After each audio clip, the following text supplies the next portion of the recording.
Hello everyone. आज हम करेंगे हाइपोथेसिस टेस्टिंग। हाइपोथेसिस टेस्टिंग का मतलब क्या होता है? सबसे पहले हम इसका करेंगे meaning. It is a statement to tester कि जो भी पॉपुलेशन में हमने सैंपल्स लिए होते हैं, आपको पता ही है अभी पॉपुलेशन में से हम कुछ सैंपल है उनको लेते हैं टेस्ट करने के लिए। ठीक है, it is a statement to tester the true value of population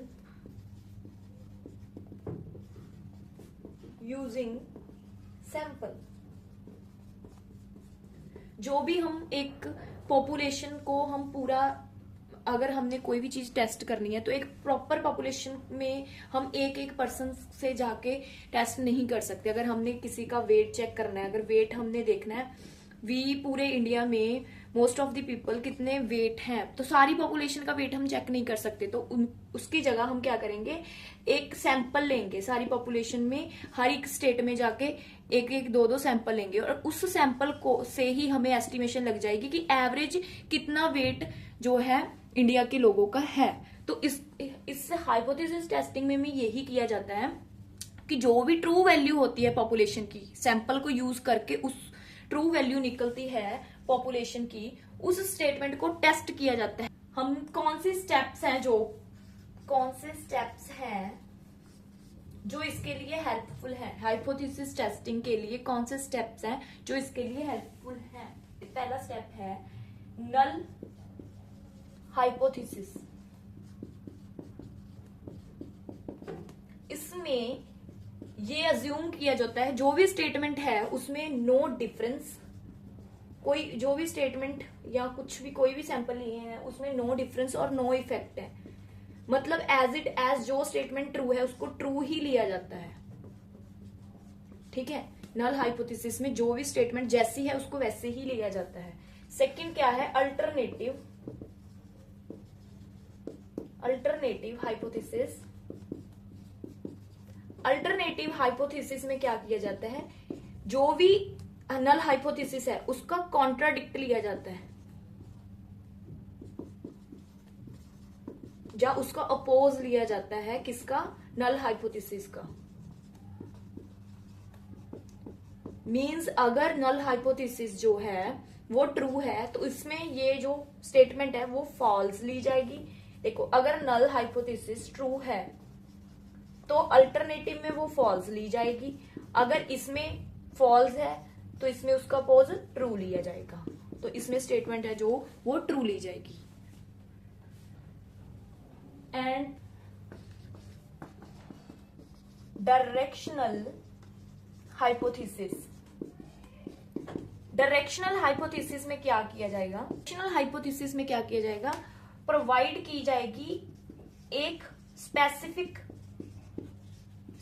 direction. किसको? जो भी हाइपोथेसिस लिए गए हैं, किस लिए लिए गए हैं, उसको एक स्पेसिफिक जो है डायरेक्शन है वो प्रोवाइड कर दी जाएगी। और नॉन डायरेक्शनल में क्या होगा, इसमें कोई भी स्पेसिफिक डायरेक्शन, हाइपोथेसिस क्या है, इसमें कोई भी नो स्पेसिफिक डायरेक्शन, कोई भी स्पेसिफिक डायरेक्शन है जो इसमें प्रोवाइड नहीं की जाएगी। बट जो डायरेक्शनल हाइपोथेसिस है उसमें जो एक प्रॉपर डायरेक्शन कौन से किस लिए जो है सैंपल कलेक्ट किए हुए हैं उसको उस जो है डायरेक्शन को दे दिया जाएगा। एंड नॉन डायरेक्शन के लिए उसको स्पेसिफिक डायरेक्शन के लिए नहीं दिया जाएगा। लेवल ऑफ सिग्निफिकेंस को अल्फा के साथ जो है, ये ऐसे पड़ता है इसका साइन, उसको इस अल्फा के साथ जो है रिप्रेजेंट किया जाता है। लेवल ऑफ सिग्निफिकेंस क्या होता है, अगर प्रोबेबिलिटी ऑफ जब भी प्रोबेबिलिटी है कि जो, सबसे पहले लेवल ऑफ सिग्निफिकेंस अल्फा से डिनोटेड होता है। जो भी नल हाइपोथेसिस लिए गए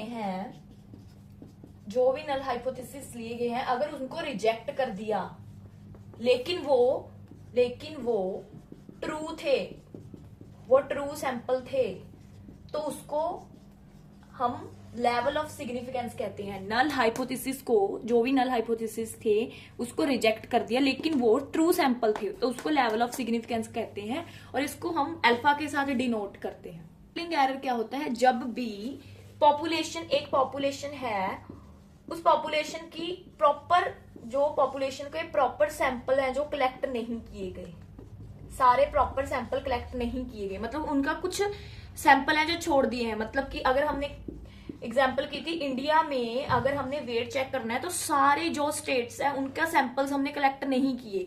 अगर हमने प्रॉपर सैंपल नहीं लिए सारे जो स्टेट्स हैं, तो एज अ रिजल्ट है जो, एज अ रिजल्ट क्या आएगा? सैंपलिंग एरर आ जाएगा। क्योंकि अगर आपने प्रॉपर इंडिया में सारे लोगों का, सारी पॉपुलेशन का वेट चेक करना है, तो हर एक स्टेट में है जो, हर एक स्टेट में हमने सैंपल लेने हैं। अगर आपने बीच में कुछ जो स्टेट्स हैं उनको छोड़ दिया, तो एज अ रिजल्ट वो सैंपलिंग एरर आ जाएगा। ठीक है। अब एरर 2 टाइप्स के होते हैं, टाइप 1 एरर,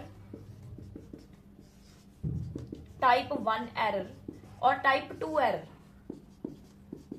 टाइप 2 एरर। अब हम सैंपलिंग एरर में टाइप 1 और टाइप 2 करेंगे। टाइप 1 क्या है? मैंने क्या किया, फॉल्स, जो भी ट्रू स्टेटमेंट है उसको मैंने फॉल्स कर दिया, फॉल्स स्टेटमेंट को मैंने करेक्ट कर दिया, इसमें इसको मैंने करेक्ट कर दिया। ठीक है। और जो फॉल्स स्टेटमेंट उसको मैंने नेगेटिव ट्रू कर दिया, नेगेटिव फॉल्स कर दिया, सॉरी। सबसे पहले सैंपलिंग एरर में क्या किया मैंने, टाइप 1 में नल हाइपोथेसिस में ट्रू और फॉल्स स्टेटमेंट है, रिजेक्टेड कर दिया मैंने। जो भी स्टेटमेंट ट्रू थी उसको फॉल्स कर दिया, और फॉल्स को मैंने करेक्ट कर दिया, मतलब ट्रू कर दिया। ये एक फर्स्ट एरर आ गया, यहां पर आ गया टाइप 2 एरर। ठीक है, कि मैंने नेगेटिव फॉल्स किया। अभी ये follows, properties of good estimation, property of good estimation. सबसे पहली प्रॉपर्टी क्या है? Unbiased, unbiased estimator. अगर एस्टिमेशन लगा रहा है, जो भी पर्सन एस्टिमेशन लगा रहा है, अगर वो बायस तरीके से लगाएगा तो कभी भी जो है पॉपुलेशन अच्छी जो है वो स्टेटमेंट या रिजल्ट नहीं दे पाएगी। तो उसको अनबायस्ड तरीके से एस्टिमेशन लगानी पड़ेगी ताकि एग्जैक्ट जो है सैंपल हमें मिल सके। सेकंड क्या है? Consistent estimator. जो भी एस्टिमेटर है वो कंसिस्टेंट, मतलब कि अगर वो कंसिस्टेंट रह के, मतलब सैंपल का साइज क्या है उसको ऐसे नहीं करना चाहिए, सैंपल का साइज इंक्रीज करना चाहिए, डिक्रीज करना चाहिए, ये साइज के रिलेटेड है। भी ना ही उसको ज्यादा इंक्रीज रखना चाहिए, ना ही उसको ज्यादा डिक्रीज करना चाहिए। सैंपल का साइज कंसिस्टेंट रखना चाहिए ताकि हमें रिजल्ट जो है एक्चुअल एक्यूरेट मिले। थर्ड क्या है?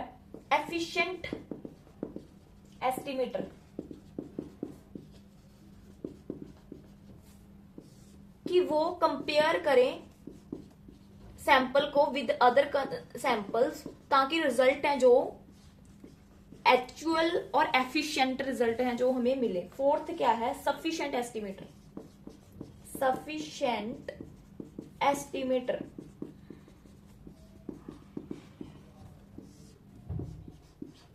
सफिशिएंट एस्टिमेटर क्या है? Information contain in actual population.